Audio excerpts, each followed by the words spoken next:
As always, Ted, kicks off. Who do you have as your winner of the weekend?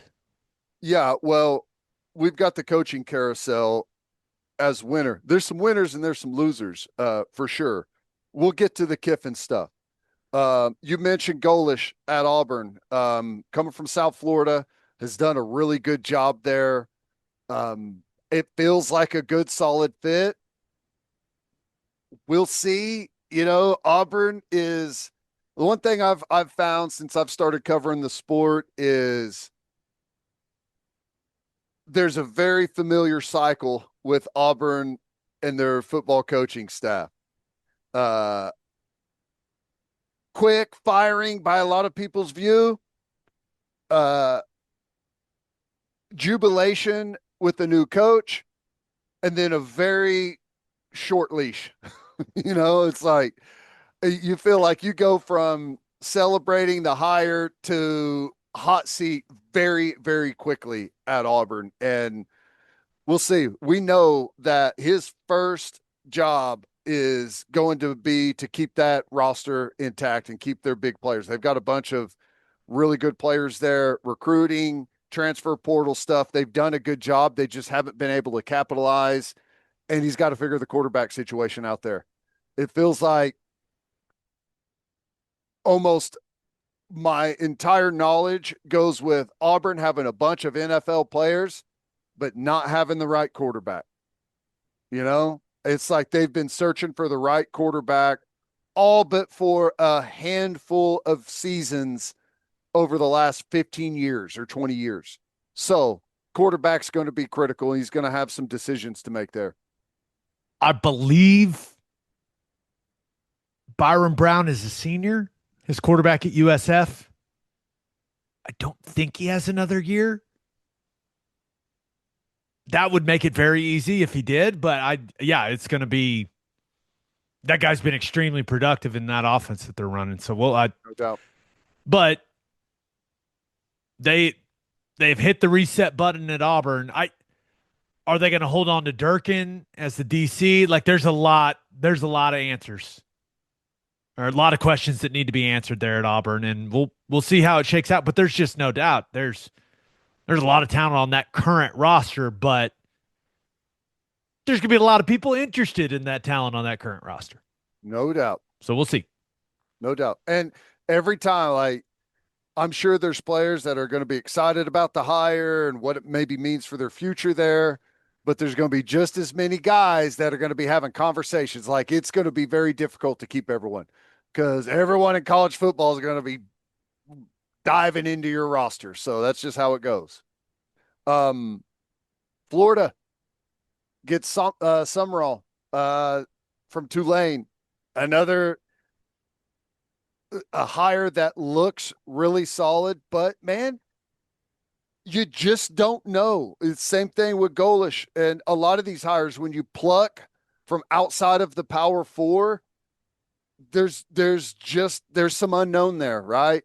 How how well can you recruit? How well can you manage the NIL and transfer portal situation?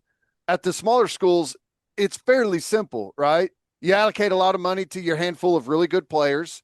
You try and keep them around as long as you can. Recruiting, you go and find the low hanging fruit where you can, and try and develop guys. It's a different animal, man. It's a step up to the big leagues in managing your roster, and that's to me is the biggest question with a lot of these guys is like, how can you manage that part of it? Because in the other leagues, it's football, it's coaching football, it's X's and O's, it's trying to find our best players and point our offense and defense in the direction of those guys. It's all encompassing at the next level of going out and finding guys, keeping your guys. What is your salary cap looking like? How you divvying up the money? I mean, it's a totally different animal. I think the vast majority of people that you'll talk to are big Jon Sumrall fans. Yeah. The way he goes about his business, like his attitude, the demeanor, like all that stuff. He's done a really nice job at Tulane. But when's the last time Florida's been good? It's It's It's kind of been the a same while. type of hire they've had, it's It like, it doesn't feel all that different than Billy Napier, that's right. other than I do think those two guys have a very different demeanor, at least, and I don't know any either of them, but like just my perception of them. Sumrall seems a little more gritty, a little rough He around looks the like the edges. guy. Yeah, it Napier just looks kind of looks looks like he's intense. been walking on eggshells around there for a long time. Yeah, Been on the so hot seat since he got there, basically. yeah, so we'll see, but I like if Florida fans are really excited about hiring Jon Sumrall, I don't blame them. I could also see some Florida fans being like, okay, It's kind of you know, like a retread of what we did last time, you yeah, know? but got to get. It's free to be optimistic, baby. There you go. Got to believe. Got to believe if you're a Gator. And it's kind of the same thing at Arkansas. Arkansas gets Silverfield from Memphis, another really good coach, highly thought of, but like Arkansas's a unique job. Can you get like, I don't have any doubt that he's a good football coach. There's a bunch of good football coaches out there, but can you get the roster to compete? Can you manage your roster to go compete with the big boys? That's going to be the big challenge. He was on the staff in Detroit when I was there. He's great. He's fantastic. He's funny. He's fun to talk to. Like his biggest challenge will be to get the big money Arkansas people to back him. Yeah. Like that's the key for him. Like you got to get those people in the boat and then assemble the roster. And really the only way you're going to assemble a great roster at Arkansas is money. It's just the truth. So there's no doubt in my mind. Like Ryan can coach ball. He's a smart football guy. He's fun to be around. Like I imagine his players at Memphis loved playing for him. I'm sure he'll bring quite a few of those guys, like the best ones he can bring with him. But yeah, in order to compete in the SEC, it's not a secret, man. You got to assemble the roster, or else you're not going to have a chance. No doubt. You got Franklin at Virginia Tech. I mean, people have hit on that. We know that, but I think the best hire that I've seen so far is Eric Morris from North Texas to Oklahoma State. I love that hire for Oklahoma State. I think they hit it out of the park. Did you see how old Eric Morris is? Ain't that old. He's a man. He's 40. Perfect How time. about that? Yeah, how about Hey, that? and the best part about it is he's got him a freshman quarterback down there in North Texas that can absolutely spin it with a crazy story. Never started a high school game and walked on to North Texas. Crazy. There is one issue with that, though. Yeah. Oklahoma State ain't going to be the highest bidder for that guy. They're going to have to, that is going to be a battle. Not the highest bidder, but I mean, when you got the kids, like I said, never started a game in high school. The guy that gave him his shot, and I think that they got to be able to get close, don't you think? Maybe not. I guess you never know. Well, that's the thing is like Messmaker's on everyone's radar. Yeah. Now, if you're Oklahoma State's leadership, you're hoping like, yeah, that relationship, it's kind of similar to the Mateer situation. OU wasn't the highest bidder for Mateer. That's right. You're hoping that bond is so strong that he'll take a little less to come play for you. But if you're Messmaker, you're looking at the Oklahoma State roster going, who am I going to throw to, dude? Yeah. You know, like I hope Oklahoma State's able to get him. You know, I am still of the belief that it's not good for the state of Oklahoma for Oklahoma State to be the laughing stock of the Power Four. But gonna be a lot of people after that young man, and that's gonna be a tough battle for them to win. In my opinion, I think they made a really good hire, but that doesn't mean that it's not going to be difficult for Oklahoma State. Like they are going to have to make up a bunch of ground to get even on a level footing in the Big 12. Their roster is bad. There's no other way to say it, man. Like it is, there is not There's not much talent on that roster. Like, I think it's a great hire. I'm with you, but he's got his work cut out for him. Mm-hmm. Now, he's got to get the big money people at Oklahoma State behind him. And I think there's a lot of excitement about the hire. Like, I think he'll be able to do that, but they got to make big moves and they got to make them quick. Yep. Because that roster is in bad shape, man. Gonna have to hit the ground running for sure. Which brings us to Louisiana State and Lane Kiffin. Everything says he's going to LSU. And I guess you have to take what you're seeing out there reported, He's going to LSU. Okay. Yeah. Like it's done. Okay. If Ross Dellinger's saying it's done, it's done.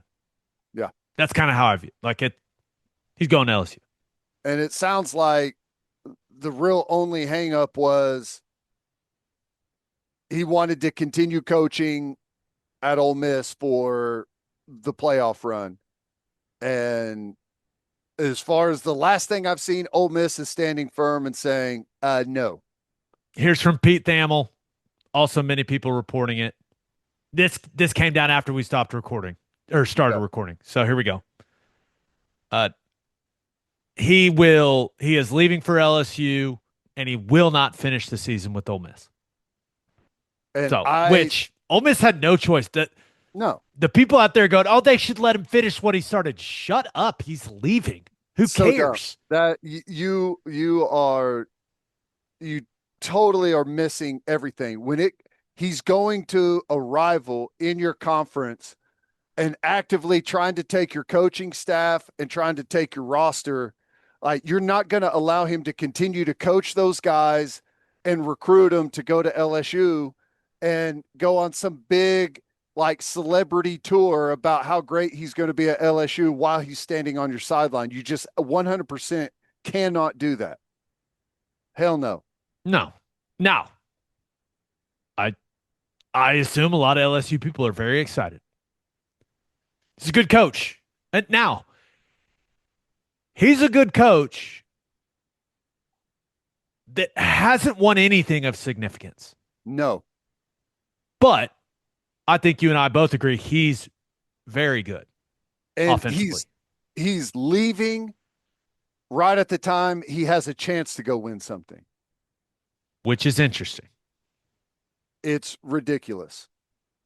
Lane Kiffin there's earmuffs, whatever.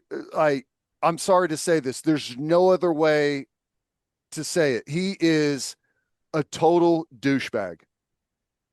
I don't think that's a bad word. Okay, I don't. This is a family program. We all know that, but I don't think out of what all the things I thought you were about to say, that is like the best thing you could have said, and I think everyone already acknowledges that. I think you're right on point. Yeah. Oh, I'm toning it down a lot. There you go.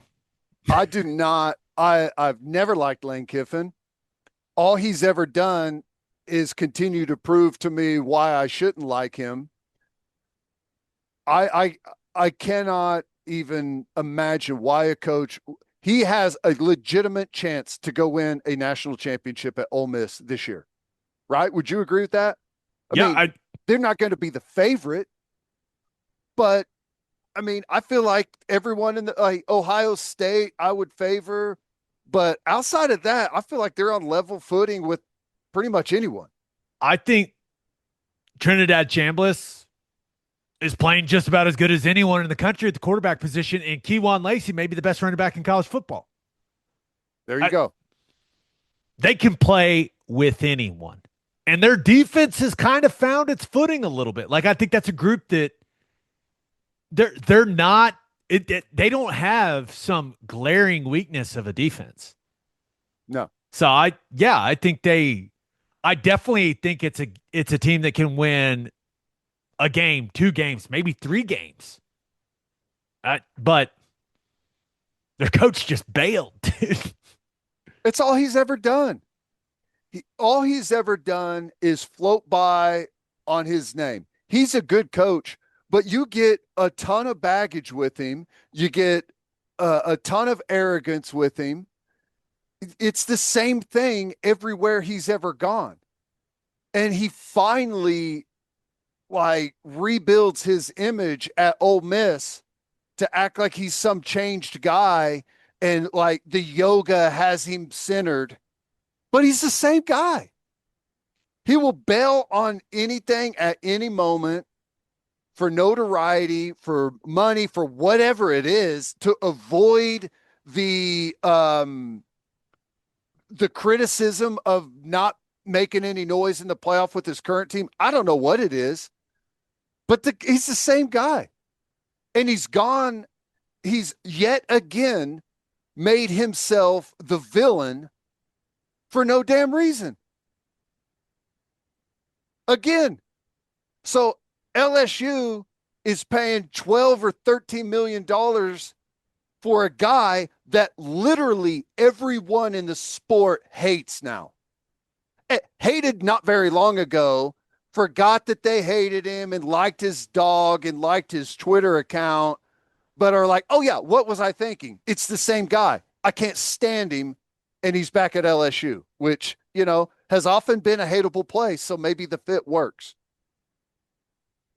It is going to be very, very, very interesting to see how it goes because Ole Miss put up with all of his stuff. Let him do whatever he wanted. If he wanted to go hop on the boat, go fishing, kind of disappear in the offseason, he did it. Mm-hmm. LSU's a completely different animal, man. And not only did they put up with it, they came together and put together one of the best collectives and went out and got all of these players and just poured money behind him. And they turned it like it's one of the best programs out there right now. And he's going to leave while they're in the hunt. If I was in that locker room, I would be so freaking pissed off. I don't even know how I'd handle it. Well, if I was a coach there, if I was a fan there, if I was on the administration, if I was someone that worked on the fields, someone that cleaned the locker rooms, I would be so pissed off. Well, according to Lane Kiffin, Keith Carter, the athletic director, is not letting him coach in the playoff, despite the players wanting him to.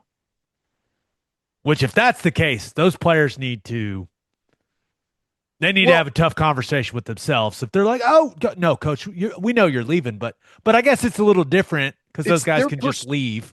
Their perspective is different, though. Like they know he's a good play caller and they want to win a championship. Probably where their head's at.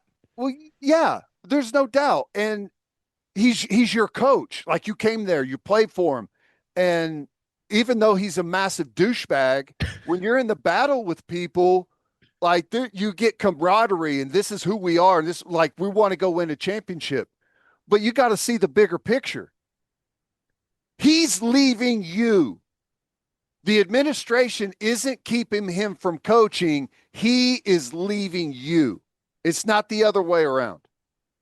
Also, I guess if you're LSU, the publicity would be good if he coached in the playoff, but I can't imagine many LSU people want their coach not fully focused on LSU right away if you're paying him $12 million a year. It's like, no, man, no. You don't want Ole Miss to win. Yeah, you're done there, buddy. Yeah, come on over. Like, come on. Yeah, dude. Absolutely. No, you're done with that. Absolutely. Don't spend your time with them at all. Come over here and start trying to bring all the roster with you to LSU. It sucks. This guy that has been on this multi-year crusade about all the things that are wrong with college football, as soon as he gets an opportunity to be the leader of the cause of what's wrong with college football, he takes it. POS. No other way around it. Ole Miss now open. That's an attractive job, man. Like if the people there are going to support the new coach the way that they did Kiffin, like that's a very attractive job. They're in a brutal spot, man. Yeah, What do for you sure. think his staff does? I think a bunch of them are gonna get on that plane with him. You think so? Which I those guys are being put in a horrible spot. But now the reporting is he said, "Hey, if you get on the plane, you got a spot. If you don't, you don't." That's coaches value security over everything else. I know. And he's getting a what, 7-year deal at LSU? Uh, what you're just going to say, "Hey, no, let's finish this out with our guys." Now, my wife, kids, we'll figure it out. We'll see who the next guy is. We'll figure it out. That's why Those Ole guys are Miss being is put in a horrible spot. that's why Ole Miss and the administration is being put in a tough spot too, because like if you want those guys to stay and coach your team in the playoff, you're going to have to make some guarantees down the road for them. I, I guess Joe Judge, according to some of the reporting that I saw, like Joe Judge is staying on the staff. Guy's been an NFL head coach. Like he can manage all of that, but all those guys are going to have to make very, very difficult decisions. I know. And like I, but that's the thing. I mean, that's like the domino effect. He doesn't give a damn about any of that. Doesn't care about any of it. He'll go to LSU over a couple $1,000,000 a year, right? And I don't know what Ole Miss was willing to pay to keep him, but I have to imagine it was a lot, right? Like the difference financially for a guy that's been a head coach since he was 30 years old, 25 years basically, made a ton of money. Like, really, you're going to just ditch a chance to go win a championship for a couple $1,000,000 a year difference? POS. Douchebag. I I guess Golding's going to be the head coach for him. Their defense coordinator. And they're stuck. Like, not only, like, they're going to have to hire him long term. They don't have a choice. If you don't hire him long term, you're going to lose your entire damn roster. You're going to lose your entire staff and have to just totally reset everything in the middle of having a chance to go win a national championship. I can I tell you, OU football is really all that matters to me in college football. Just going to be real. And the bottom line for me is Lane Kiffin leaving Ole Miss and going to LSU feels good for OU football 100% agree. because LSU, like, with the talent that they're able to get, if they've got a competent head coach, like, a guy, not a guy like Brian Kelly that apparently everyone just hated in that building, like, they're going to be good. It's now, and when they're at their best, whoa, buddy, watch out. Mm-hmm. Ole Miss, Lane Kiffin's really the only one that's been able to make them good. So now, would I rather Ole Miss and LSU be really good, or just LSU be good and Ole Miss kind of go back to We don't middle play of the pack? LSU every year, right? We play Ole Miss every year. Yeah. And it And seems like whoever's next is going to be hard to. And it sounds like Pete Golding. I assume he's going to be their head coach next season. And maybe that's been reported. Remember, this broke as we were in the middle of recording, people. So we haven't read up on a bunch of it. But that is, I don't know. It feels like Kiffin leaving for LSU is the best thing for OU football. I agree. So I'm And over here going, I think it's great because Ole Miss is, and I think Golding, from what I know about him, people love him, good coach, seems like a good recruiter. But it's going to be like the breakup of the damn Soviet Union, where you got,